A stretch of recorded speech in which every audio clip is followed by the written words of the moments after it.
राजकारण अत्यंत क्रूर आहे. माणूस गेला, श्रद्धांजली अर्पण केली, डोळे पुसले, संपलं सगळं. माणसं लगेच नव्याने सारीपाट मांडायला सुरुवात करतात.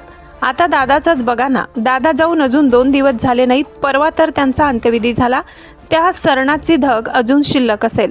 अद्याप अस्थि विसर्जन झालेलं नसेल. अजून 10वा व्हायचा आहे. पिंडदान व्हायचं आहे. खांदेकरांचे खांदे उतरवायचे आहेत. गोडाचा घास व्हायचा आहे.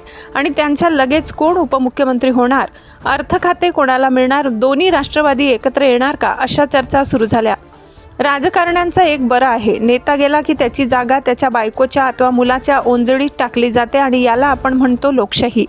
जाणाऱ्या नेत्याची बायको कर्तबगार असेल तर ठीक, अन्यथा दुःख जुनं झालं की लगेच नेत्याचा भाऊ अथवा अन्य कोणी ती जागा कशी बळकावता येईल याचा विचार सुरू करतो.